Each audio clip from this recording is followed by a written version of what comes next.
आज हम डिस्कस करेंगे state of matter. State of matter क्या है, इससे पहले हम लोग जानते हैं कि मैटर क्या होता है। इससे पहले वाली वीडियोज़ में आपने पढ़ा है कि matter is everything that occupy space and have mass. अब हम डिस्कस करने जा रहे हैं state of matter. Observe different types of matter around you, what are its different state.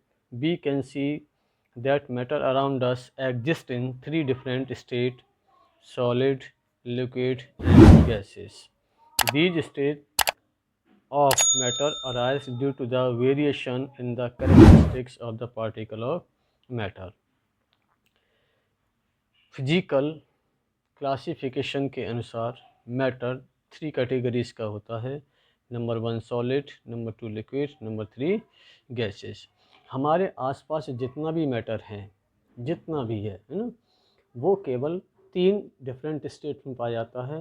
Number 1 solid, number 2 liquid, number 3 gases. और ये जो state है मैटर की अलग अलग, सॉलिड, लिक्विड एंड गैसेस, ये क्यों अराइज होती हैं, क्यों बनती हैं, तो उनका बनने का सिर्फ एक रीज़न होता है, arrangement of the particles in matter. यानी पार्टिकल्स जो हैं मैटर के, उनका डिफरेंट डिफरेंट अरेंजमेंट होने के कारण ही सॉलिड, लिक्विड या गैसेस मैटर बनते हैं। इन 3 स्टेट्स के अलावा 2 स्टेट्स और होती हैं जिनको हम लोग कहते हैं प्लाज्मा, 4th स्टेट इसको आप कह सकते हैं, एंड 5th स्टेट को आप कह सकते हैं BEC यानी बोस-आइंस्टीन कंडक्शंस। तो overall there are 5 states of matter. Number 1 solid, number 2 liquid, number 3 gases. ये पांचों की 5 स्टेट्स क्यों अराइज हुई, क्यों बनती हैं, इन सब का बनने का एक ही कारण है, वो है different different arrangement of the particles in matter. अब इन्हीं को स्टेट्स को हम वन बाय वन डिस्कस करेंगे। सबसे पहले हम बात करते हैं सॉलिड स्टेट की। क्या होता है सॉलिड स्टेट? और इस सॉलिड स्टेट्स को डिफाइन करने से पहले एक छोटी सी एक्टिविटी है, जरा हम इसको पढ़ लेते हैं। एक्टिविटीज़ क्या कहती है?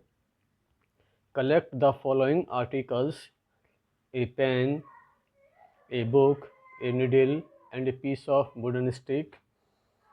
Sketch the shape of the above articles in your notebook by moving a pencil around them. Sketch the shape. Do all these have a definite shape, distinct boundaries and fixed volume? What happens if they are hammered, pulled or dropped? Are these capable of diffusing into each other?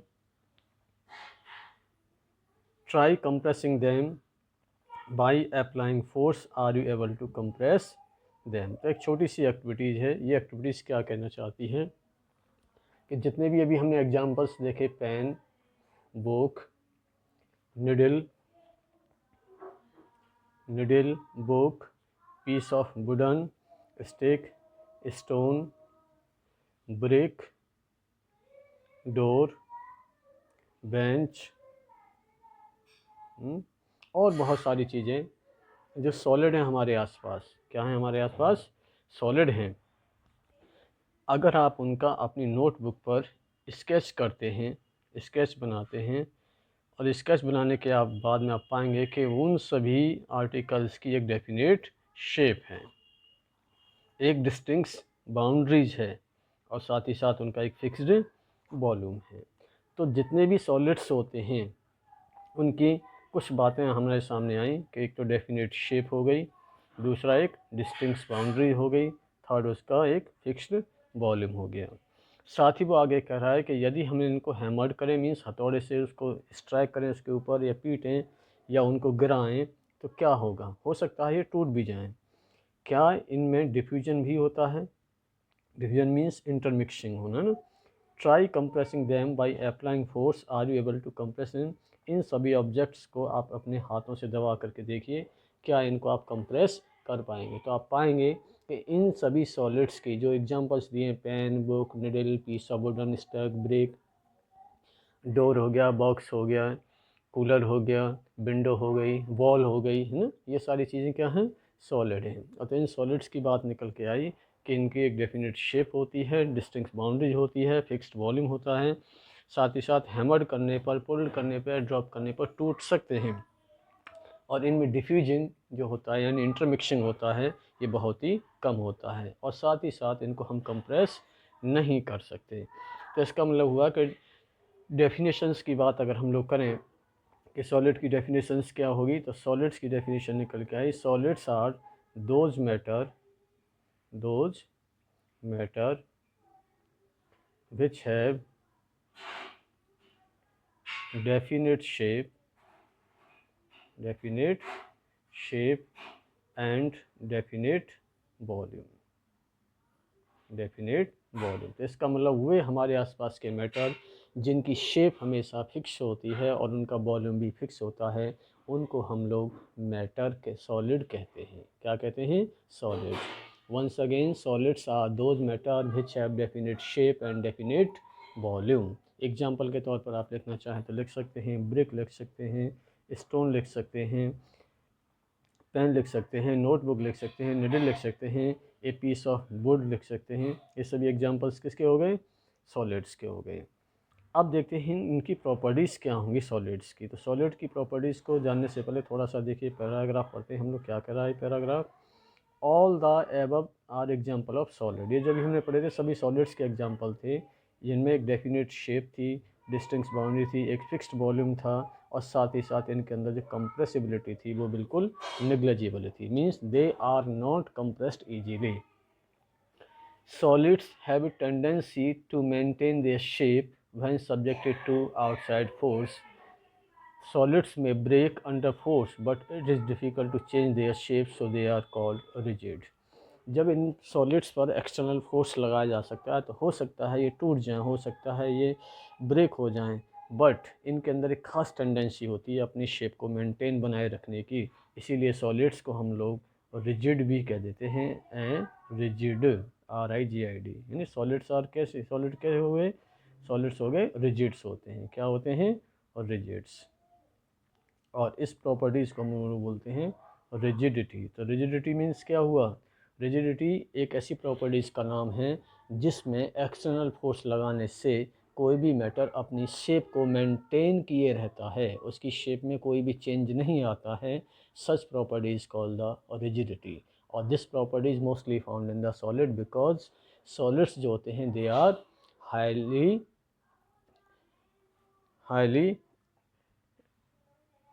Rigid होते हैं। उनकी एक fix boundary होती है, उनका एक fixed volume होता है और उनकी एक डेफिनेट शेप होती है। लेकिन हमारे आसपास कुछ चीज़ें ऐसी भी पाई जाती हैं जैसे कि रबड़, स्पंज, शुगर एंड सॉल्ट। अब ज़रा देखें, इसमें ये कह रहा है कंसीडर द फॉलोइंग। एक केस है हमारे यहाँ पर, उसने लिया है कि देखो ये केस क्या कह रहा है। वो केस कह रहा है कि इस चीज़ को कंसीडर करके देखिए एक बार। क्या? What about a rubber band? Can it change its shape on stretching? Is it a solid? What about the sugar and salt when kept in different jars and these take the shape of the jar? Are they solid? Third case बता रहा है कि what about a sponge? It is a solid yet we are able to compress it. Why? अब यहाँ पर तीन बातें उसने बोली हैं। पहली बात उसने बोला एक रबड़ बैंड के बारे में। तो जैसे ही हम लोग रबड़ बैंड को स्ट्रेच करते हैं, खींचते हैं, तो उसकी शेप में चेंज आ जाता है। तो क्या एक सॉलिड है? बिल्कुल, yes, it is a solid. अभी हम लोग डिस्कस करेंगे क्यों एक सॉलिड है। इसी तरीके से उसने बात की एक शुगर की और एक सॉल्ट की। आपने अपने घर में शुगर और सॉल्ट को देखा होगा। दरअसल शुगर एंड सॉल्ट्स जो होते हैं वो क्रिस्टल होते हैं। क्रिस्टल, CRYST, क्रिस्टल होते हैं, या आप कह सकते हैं क्रिस्टलाइन इन नेचर होते हैं। इसमें वो कहा है कि जब हम उन्हें एक जार से दूसरे जार में रखते हैं तो उनकी शेप चेंज हो जाती है। जब हमने सॉलिड में पढ़ा है कि डेफिनेट शेप होती है, तो यहाँ तो शेप चेंज हो रही है। तो शेप जो है आपके कंटेनर की चेंज होने के कारण आपको लग रहा है कि उनकी शेप चेंज हो रही है। एक्चुअली सॉल्ट और शुगर के जो क्रिस्टल होते हैं उनकी शेप कभी भी चेंज नहीं होती, चाहे आप उन्हें अपने हाथ में रखें, प्लेट में रखें, कप में रखें, या फिर किसी जार में बंद कर करके रखें।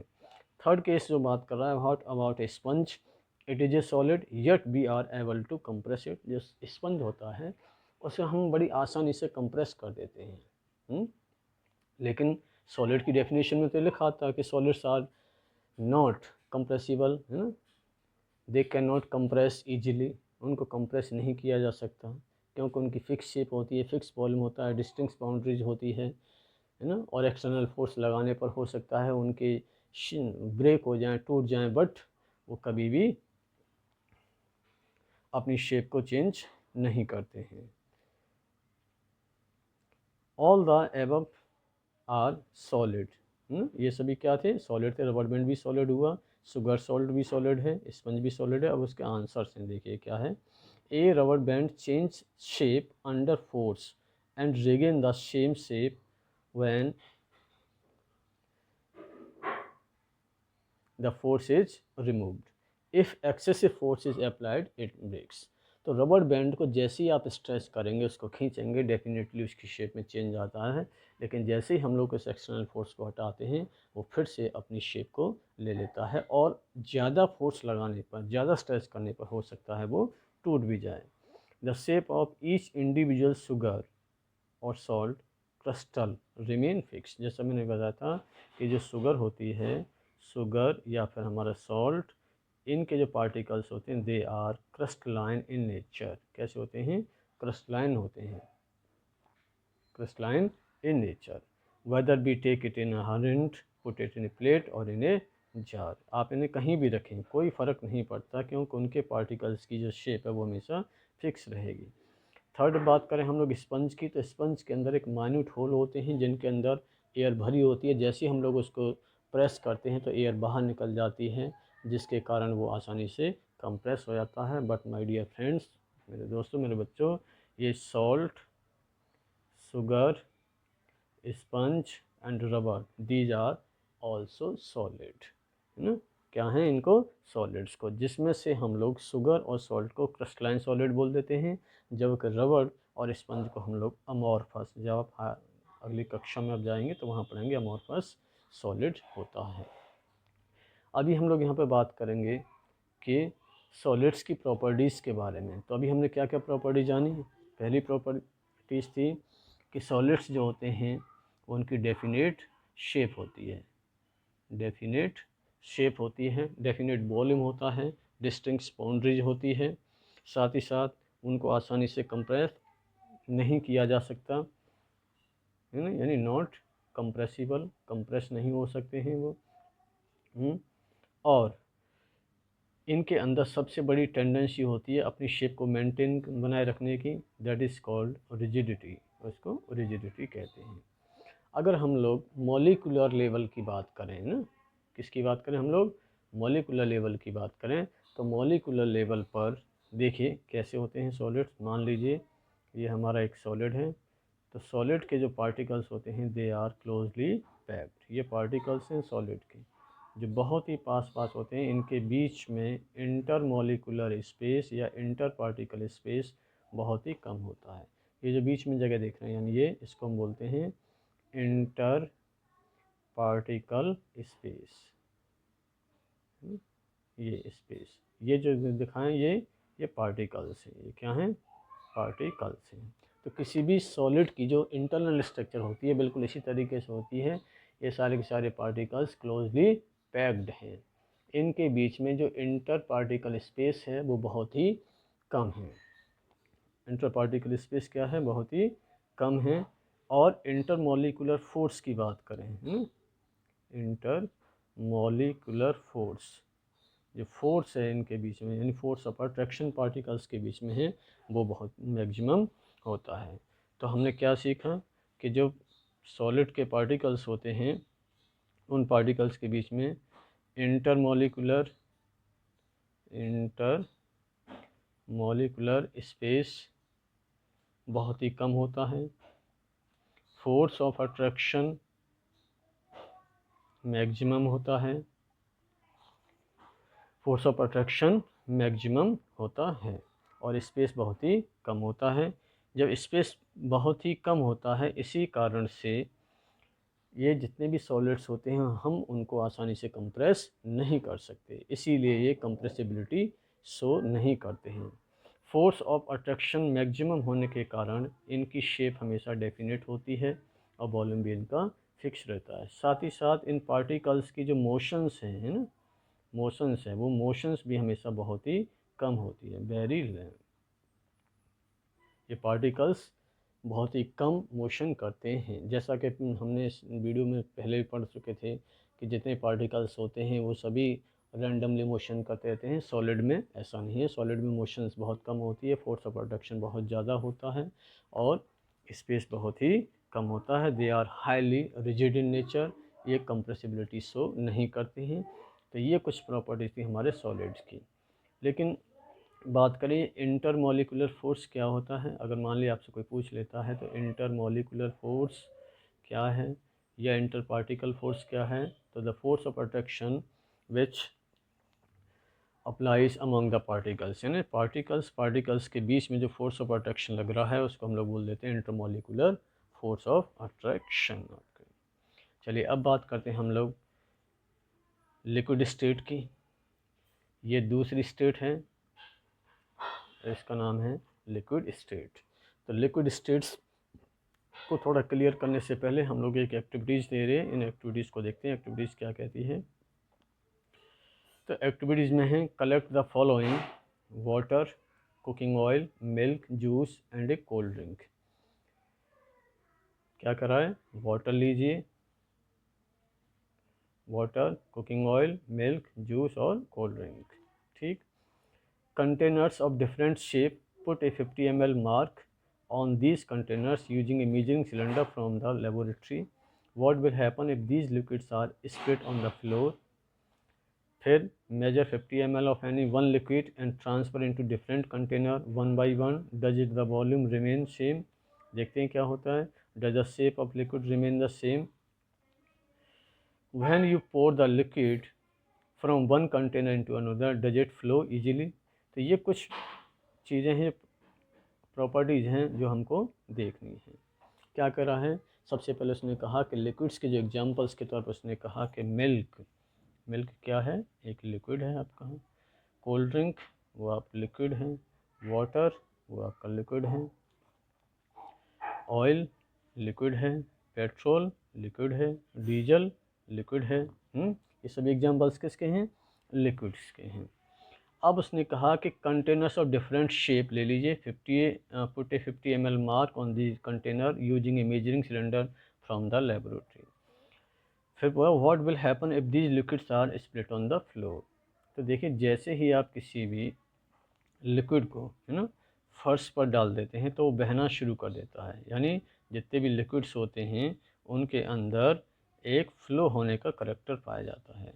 लिक्विड क्या होते हैं, फ़्लो होते हैं हमेशा। दूसरी वो कह रहा है कि measure 50 ml of any one liquid and transfer it in different container one by one, does the volume remain the same. तो देखो ये बिल्कुल बहुत अच्छी प्रॉपर्टीज़ के बारे में बात कर रहा है। वो कह रहा है कि आप एक फ़िक्स, मान लीजिए आपने एक बीकर लिया, उसमें 100 ml वाटर लिया, कितने 100 ml वाटर।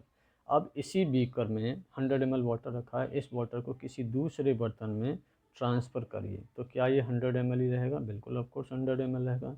इसको किसी तीसरे बर्तन में ट्रांसफ़र करिए तो वहाँ भी 100 ml रहेगा। इसका तो मतलब ये हुआ कि जब हम लिक्विड को एक कंटेनर से दूसरे कंटेनर में ट्रांसफ़र करते हैं तो हमेशा वॉल्यूम में होता है उसका, वो क्या होता है, और फिक्स रहता है। क्या रहता है, फिक्स। बट जो शेप होती है वो शेप उसकी फिक्स नहीं रहती। तो ये लिक्विड की प्रॉपर्टीज़ है या लिक्विड की खासियत है कि लिक्विड में जो वॉल्यूम होता है वो हमेशा फिक्स रहता है बट उसकी शेप फिक्स नहीं रहती है।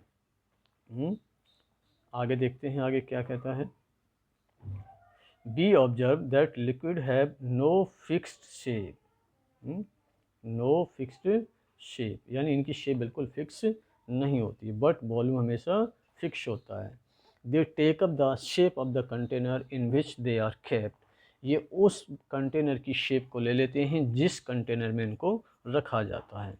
लिक्विड्स फ्लो, लिक्विड हमेशा फ्लो होते हैं, liquids flow and change shape, और फ्लो होने के कारण इनकी शेप चेंज हो जाती है। So they are not rigid but can be called fluid. तो ये रिजिड तो नहीं है बट इनको हम लोग फ्लूइड बोलते हैं। क्या बोलते हैं, fluid. Fluid means the property which should flow, जो इसमें फ्लो पाया जाता है, बहता है ना। पानी हमेशा बहता है, मिल्क हमेशा बहता है, कोल्ड ड्रिंक हमेशा बह जाएगा, ऑयल को अगर आप फर्श पे डाल देंगे तो वो बहता हुआ चला आएगा। तो बहते रहने का जो प्रॉपर्टीज़ होती है उसी को हम बोल देते हैं फ्लूइडिटी।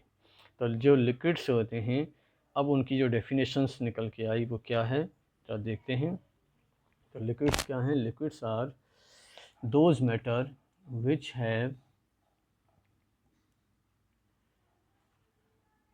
डेफिनेट वॉल्यूम, जिनका वॉल्यूम तो डेफिनेट होगा but not definite shape. Shape इनकी डेफिनेट नहीं होती, इनकी शेप डेफिनेट नहीं होती है। और साथ में क्या होता है? डेफिनेट शेप नहीं होती।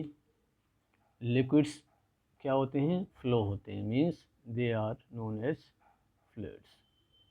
इनको रिजिड नहीं कहा जाता, जिस कंटेनर में आप इनको रखोगे उसी की ये शेप ले लेंगे।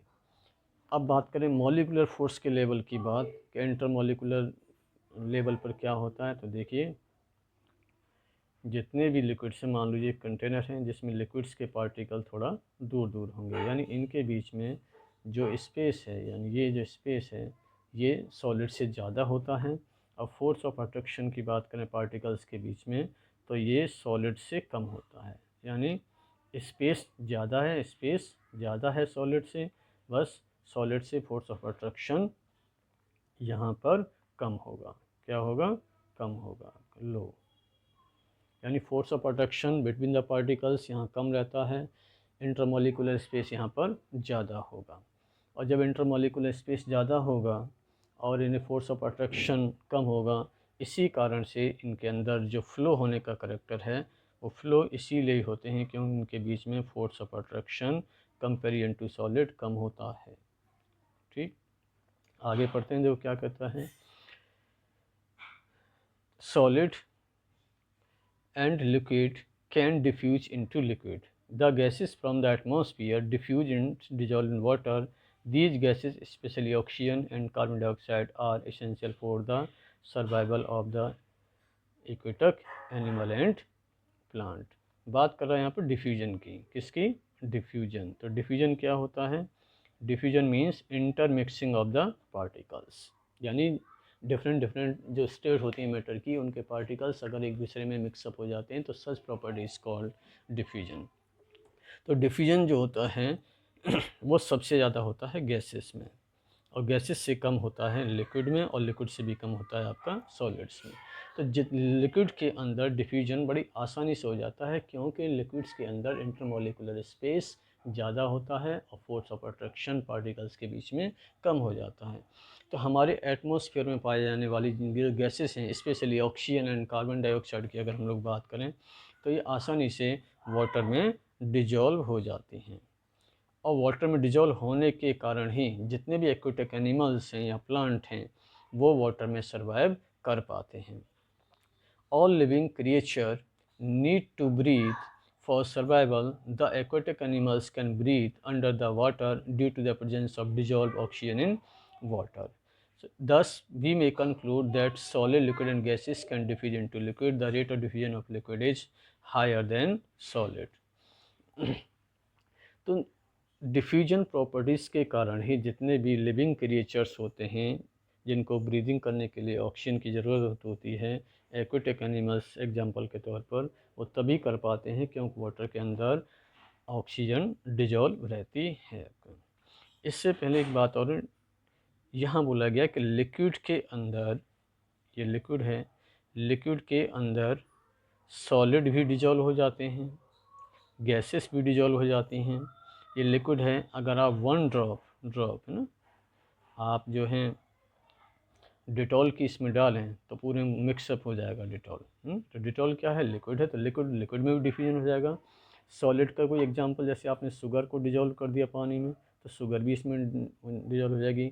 गैसेस की बात करें कि जैसे ऑक्सीजन है या कार्बन डाइऑक्साइड है, तो ये सारी चीज़ें भी लिक्विड के अंदर डिफ्यूज या हो जाती हैं, और इसी डिफ्यूजन के कारण जितने भी एक्वेटिक एनिमल्स हैं वो अपनी लाइफ में सर्वाइव कर पाते हैं। जैसा कि अभी मैंने बताया, जो डिफ्यूजन है, डिफ्यूजन सबसे ज़्यादा गैसेस में, उससे कम लिक्विड में और उससे कम सॉलिड्स में पाया जाता है। तीसरी स्टेट की अगर हम बात करें तो अब आती है गैसेस स्टेट। गैसेस स्टेट के बारे में क्या है? We have observe that gases are highly compressible as compare to solid and liquid. जो गैसेस होती हैं वो सॉलिड और लिक्विड के कंपैरिजन में ज़्यादा कंप्रेसिबल हो जाती हैं। ऐसा क्यों होता है? क्योंकि गैसेस के जो पार्टिकल्स होते हैं वो काफ़ी दूर दूर होते हैं, इनके बीच में फोर्स ऑफ अट्रैक्शन बिल्कुल ज़ीरो होता है, फोर्स ऑफ अट्रैक्शन नहीं होता, बट स्पेस मैक्सिमम होता है। स्पेस क्या है? मैक्सिमम होगा, बहुत ज़्यादा स्पेस पाया जाता है और रैंडमली ये मूव करते रहते हैं। रैंडमली, हमेशा कंटिन्यूस रैंडम मोशन में रहते हैं। जब मोशन में रहते हैं और स्पेस इनके अंदर बहुत ज़्यादा हो जाता है और फोर्स ऑफ अट्रैक्शन बहुत ही कम होता है, इन दो प्रॉपर्टीज़ के कारण गैसेस ज़्यादा से ज़्यादा कंप्रेस हो जाती हैं। एलपीजी जो हमारे घरों में यूज होती है, सीएनजी जो गाड़ियों में यूज होती है, ऑक्सीजन के सिलेंडर हॉस्पिटल्स में यूज होते हैं। तो जितने भी ये गैसेस हैं, चाहे वो सीएनजी हो या एलपीजी हो या ऑक्सीजन हो जो हॉस्पिटल्स में यूज होती है, या कार्बन डाइऑक्साइड के सिलेंडर्स हो, नाइट्रोजन के सिलेंडर हो, उन सिलेंडर्स में आसानी से इसीलिए ही भरी जा सकती है क्योंकि गैसेस के अंदर हाईली कंप्रेसिबिलिटी पाई जाती है, फोर्स ऑफ प्रोडक्शन जीरो होता है और साथ ही साथ ये स्पेस है बहुत ज़्यादा है। तो ज़्यादा स्पेस होने के कारण हाईली कंप्रेसिबिलिटी प्रॉपर्टीज़ को शो करते हैं, जिससे अधिक से अधिक गैस को एक छोटे से कंटेनर में भरा जा सकता है। तो गैसेस जो होती हैं, गैसेस वो मैटर होती हैं जिनकी न तो कोई शेप फिक्स होती है, शेप भी फिक्स नहीं होती, साथ ही साथ इसका कोई भी वॉल्यूम फिक्स नहीं रहता है। यहाँ दोनों ही बातें फिक्स नहीं रहती हैं, न शेप फिक्स रहती है न ही वॉल्यूम फिक्स रहता है। आगे देखिएगा, we come to know of what is being cooked in the kitchen without even entering there by the smell of the reaches our nose. How does the smell reaches us? The particles of the aroma of food mixed with the particles of air spread from the kitchen reaches us, and even further away. The smell of hot cooked food reaches us in the second compared with the rate of diffusion of solid, liquid and gases. अब वो कह रहा है कि जो हमारे घरों में खाना बनता है, हमारे किचन में क्या बन रहा है, उसकी खुशबू हम तक बड़ी आसानी से पहुंच जाती है। या कोई अगरबत्ती आपने घर में जला रखी तो उसकी खुशबू काफ़ी दूर तक फैल जाती है, या कोई आपने सेंट की शीशी को ओपन कर दिया है तो उसकी स्मेल काफ़ी दूर तक चली जाती है। ऐसा क्यों है? क्योंकि गैसेस के जो पार्टिकल्स होते हैं वो काफ़ी दूर दूर होते हैं और उनमें स्पेस बहुत ज़्यादा होता है, फोर्स ऑफ अट्रैक्शन नहीं होता, हाई काइनेटिक एनर्जी होती है। अगली बात, हाई काइनेटिक एनर्जी होती है, और हाई काइनेटिक एनर्जी होने के कारण ये पार्टिकल बहुत ही तेज़ी से एयर में डिफ्यूज हो जाते हैं। अभी जैसे बताया था ना, जो डिफ्यूजन की रेट है वो सबसे ज़्यादा कहाँ होती है? गैसेस में से कम, लिक्विड में से कम, सॉलिड में होती है। तो हाईली डिफ्यूजन रेट होने के कारण इनकी स्मेल, हॉट कुक्ड फूड की स्मेल, एरोमा सेंट का जो खुशबू होती है वो, या हमारे फूड की ये स्मेल हम तक आसानी से इसी कारण से पहुंच पाती है। In the gases state the particles move randomly at high speed. Due to the random movement, the particles hit each other and also the wall of the container. The pressure exerted by the gas is because of this force exerted by the gas particle per unit area of the walls of the container. जब किसी gases के particles लगातार इस wall को hit करते रहते हैं, hit है ना, बार बार रैंडम मोशन में है ना, रैंडम मोशन में है। और रैंडम मोशन का सबसे बेस्ट एग्जांपल होता है फुटबॉल खेलते हुए सभी प्लेयर्स, देखा होगा आपने ना, उसमें कोई डायरेक्शन नहीं रहती, कुछ नहीं, बस जिधर मन करे उधर भागिए आप।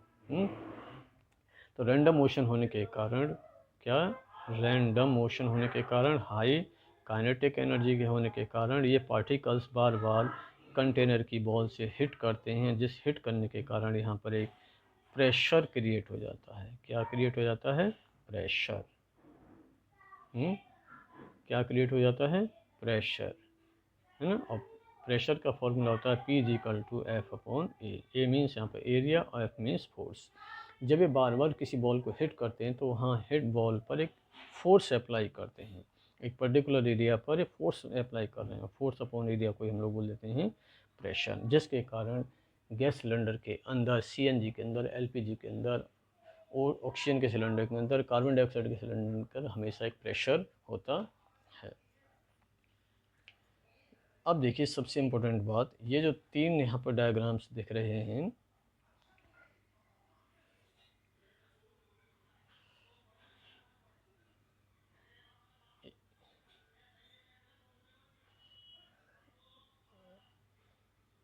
ये सॉलिड, ये लिक्विड का और ये गैसेस का। देखिएगा अब सॉलिड के पार्टिकल्स का अरेंजमेंट है वेल अरेंजमेंट है और पार्टिकल्स आर क्लोजली पैक्ड हैं।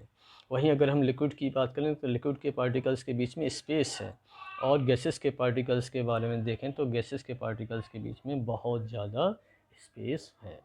तो सबसे ज़्यादा स्पेस कहाँ होता है? गैसेस में। सबसे कम कहाँ होता है? सॉलिड में।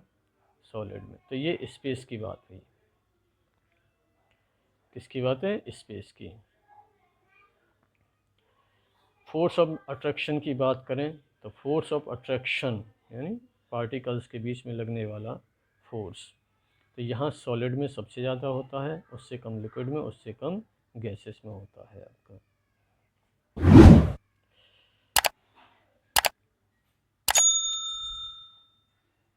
डिफ्यूजन की बात करें तो डिफ्यूजन जैसा कहीं बताया था सबसे ज़्यादा गैसेस में, फिर लिक्विड में, फिर आपका सॉलिड में पाया जाता है। तो ये था हमारे तीनों स्टेट्स के बारे में, सॉलिड, लिक्विड एंड गैसेस।